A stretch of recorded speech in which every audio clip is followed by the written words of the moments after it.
మేడ్చల్ అంటే దేశంలోనే ఒక చరిత్ర గల నియోజకవర్గం ఏదైనా ఉందంటే అది మేడ్చల్ నియోజకవర్గం. ఎందుకంటే మన బలం మనకు తెలియదు, మన శక్తి మనకు తెలియదు, మన పవర్ మనకు తెలియదు, మన తాకత్ మనకు తెలియదు. దేశంలోనే పెద్ద నియోజకవర్గం, 3 కార్పొరేషన్లు, 7 మున్సిపాలిటీలు, 61 గ్రామ పంచాయతీలున్న ఏకైక నియోజకవర్గం ఏదైనా ఉందంటే అది మన మేడ్చల్. మేడ్చల్ మేడ్చల్ మేడ్చల్. నేను ఎంపీ అయినా మేడ్చల్కి వెళ్ళి, ఎమ్మెల్యే అయినా మా కేసీఆర్ గారి ఆశీర్వాదంతో మంత్రి అయినా,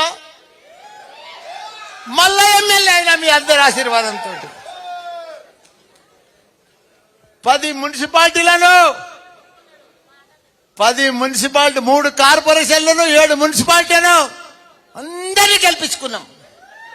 అదే మాదిరిగా జిల్లా పరిషత్ చైర్మన్ గెలిపించుకున్నాం, 44 40 ఎంపీటీసీలను గెలిపించుకున్నాం, 61 55 సర్పంచ్లను గెలిపించుకున్నాం. 210 మంది కార్పొరేటర్లు కౌన్సిలర్లు ఉంటే 190 మందిని గెలిపించుకున్నాం. ప్రతిదీ కూడా 95%. నేను మంత్రి అయినాక గెలుపంతా బీఆర్ఎస్, కేసీఆర్, బీఆర్ఎస్. ఆ మాదిరిగా మేడ్చల్ని అట్లా అభివృద్ధి చేసిన.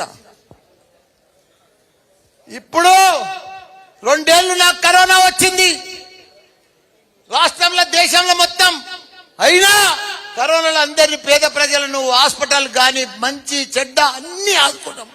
మా కార్పొరేటర్లు, సర్పంచులు, ఎంపీటీసీలు, జెడ్పీటీసీలు ప్రతి ఒక్కరు కూడా ఒక సైనికుల మాదిరిగా పనిచేసి కరోనాలో కూడా మంచిగా ఆదుకున్నాం.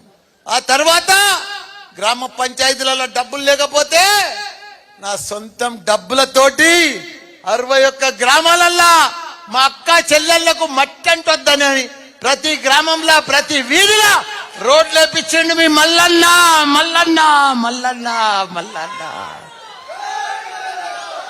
అదే మాదిరిగా సగం గుళ్ళు కట్టే గాని, కుల సంఘాలు అడిగినే గాని అవన్నీ కూడా 125 గుళ్ళు కట్టించండి మీ మల్లన్న.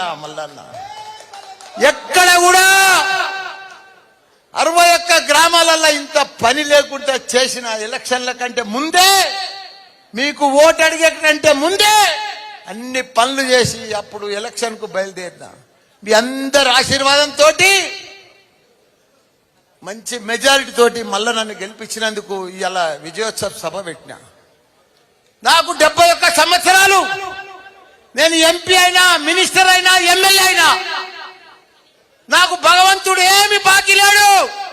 ఆ భగవంతునికే నేను బాకీ ఉన్నా. ఆ బాకీ ఏంటంటే మీ అందరి రుణం తీర్చుకోవాలి. నేను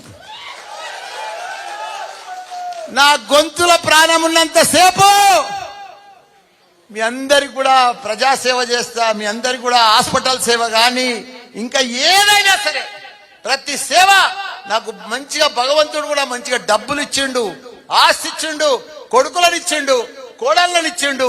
ఈ తర్వాత నా కొడుకులు గాని, కోడళ్ళు గాని, అక్కలు గాని, బావలు గాని, తమ్ముళ్ళు గాని, చెల్లెళ్ళు గాని అంతా ఈ తర్వాత మీరే.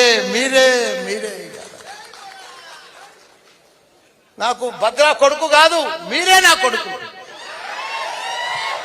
ప్రీతి నా కోడలు కాదు, మీరే నా కోడళ్ళు, మీరే నా బిడ్డలు. మీకోసమే సేవ చేస్తానండి. నేనేదో రాజకీయ మాట మాట్లాడతలేను, సినిమా డైలాగ్ కొడతలేను. మీకు రియల్ గా చెప్తున్నా, నా మనసుతో చెప్తున్నా. ఎందుకంటే మీకు తెలుసు ఈ 4 ఏళ్లలో మీకు ఏదైనా హాస్పిటల్ బాధ వచ్చినా క్యాంపులు పెట్టి, మీ అందరికి కూడా హెల్త్ క్యాంపులు పెట్టి, మా హాస్పిటలే కాకుండా మా అల్లుని హాస్పిటల్, మా తమ్ముని హాస్పిటల్, 4 హాస్పిటల్లో అసలు ఎక్కడా లేని రూపాయి తీసుకోకుండా మా అల్లుడు కూడా సేవ చేస్తున్నాడు. ఇవన్నీ కూడా జరుగుతూ ఉన్నాయి హాస్పిటల్లో. ఇవన్నీ చేస్తా ఉన్నాం. ఇసొంటి లీడర్ దొరకడమ్మా, దొరకడు. మల్లన్న సొంటి లీడర్ దొరకడు.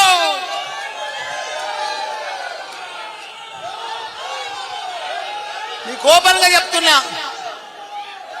గత 30 సంవత్సరాల సంది కూడా మీరు పెద్ద లీడర్లను చూసిండ్రు, ఎమ్మెల్యేలను చూసిండ్రు, ఎంతో మంది వచ్చిపోయారు. కానీ ఇలాంటి మంత్రిని, ఇలాంటి మనిషిని, ఇలాంటి ఎమ్మెల్యేను మీరు చూడలే. ఎందుకంటే పనిచేసే మనుషులం. ఏదో ఆశపడి ఏదో కాంట్రాక్ట్ల కోసమో డబ్బుల కోసం ఇలా గట్టికేసారి చూస్తున్నావు. 14 ఏళ్ళు అయింది ఆ ఫ్లైఓవర్ ఎవ్వడు ముట్టుకోలే. 4-5 ఎమ్మెల్యేలు మారిండ్రు, కానీ అది మళ్ళీ వచ్చినాకనే మళ్ళా సురువైంది. అది కేసీఆర్ సార్కి చెప్పి ఇలా నారపల్లికి వెళ్ళి 15 కోట్లు పెట్టి ఏదిలాబాద్ దాకా గుడి దాకా రోడ్ వేయించిండు. మల్లన్న మల్లన్న మల్లన్న. ప్రతాప్ సింగారంకి వెళ్ళి అక్కడి దాకా కూడా ఆ రోడ్డు, ప్రతి రోడ్డు అసలు రోడ్లన్నీ కూడా కంప్లీట్ చేసేసారు. నా జీవితం ధన్యమైపోయింది, ధన్యమైపోయింది.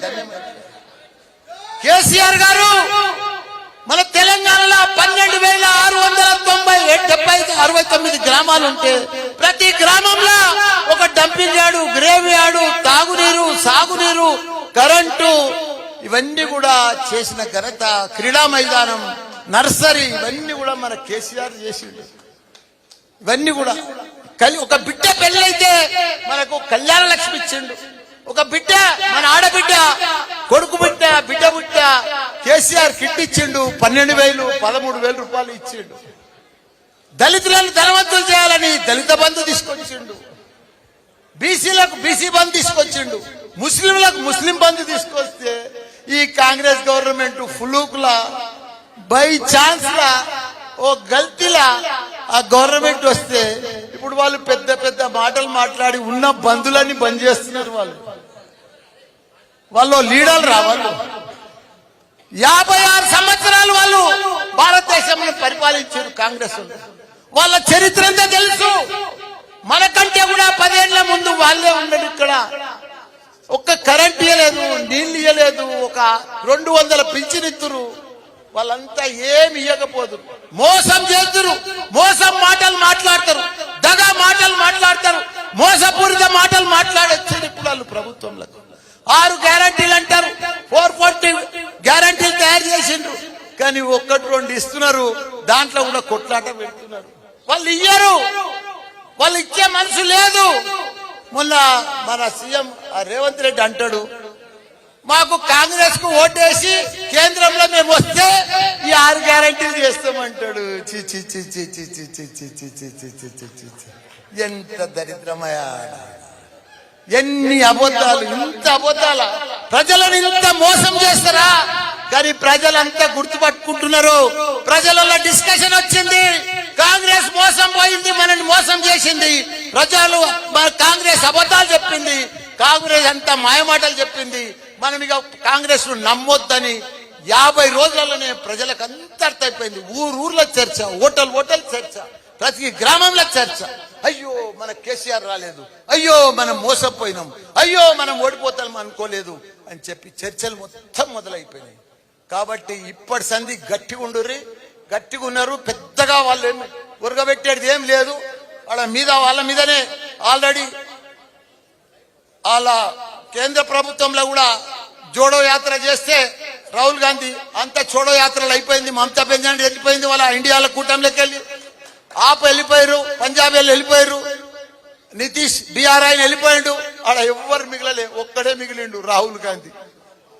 ఆయన ఎవ్వడు వస్తలేడు. ఇండియా కూటమి లేదు, పీఠమి లేదు. అంతా వాళ్ళు మనని కేసీఆర్ ను ఇన్ని అభివృద్ధులు చేస్తే మన కేసీఆర్ ను బొంద పెడతా అంటారు, మన బీఆర్ఎస్ పార్టీ బొంద పెడతా అంటారు, పని చేసిన వాళ్ళు బొందలు పెడతా అంటారు. వీళ్ళకి ఇప్పుడు బొందలు పెట్టేటోడు తయారైండా మోడీ. వీళ్ళని ఇడివాడు ఇట్లా గొంతు పిసికి ఫిట్టర్ పిసికివాడు విసుకుతాడు. ఇట్లా ఆ మోడీ సంగతి వీళ్ళకి తెలుసు. ఇదివరకు పోయిన 5 ఏళ్లలోనే 8 మందిని పిసికేసిండు. ఇప్పుడు ఇంకా 3 బాకీ ఉన్నాయి. ఈసారి మొన్న ఎంపీ ఎలక్షన్స్ కాగానే పిసికి వీళ్ళు అనుకుంటారు పేరుతో మేము ఉద్ధరిస్తాం, ఇడ అది చేస్తాం ఇది చేస్తాం అనుకుంటారు, కానీ ఏమీ చేయలేరు. ఎందుకంటే కాంగ్రెస్ సంగతి అంతా మనకు తెలుసు, కాంగ్రెస్ ఎమ్మెల్యేల సంగతి తెలుసు, ఇప్పుడు గెలిచిన వాళ్ళ సంగతి తెలుసు. ఇప్పుడు ఏమంటారు, మాకు ఏం అప్పులు చేసిపోయినట్టారు. అభివృద్ధి చేసినప్పుడు కాళేశ్వరం ఎవడు కట్టిండు?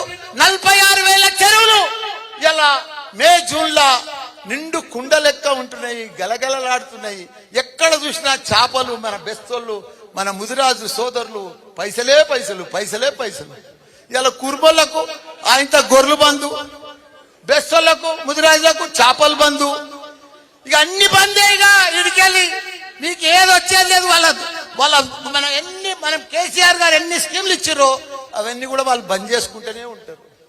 అరే దమ్ముంది కదా, 4,000 ఇస్తాను కదా, ఆన్లైన్ లో మనకు ఆ పింఛన్ వస్తలేదా? 2,000 మనం ఇస్తూనే ఉన్నాం.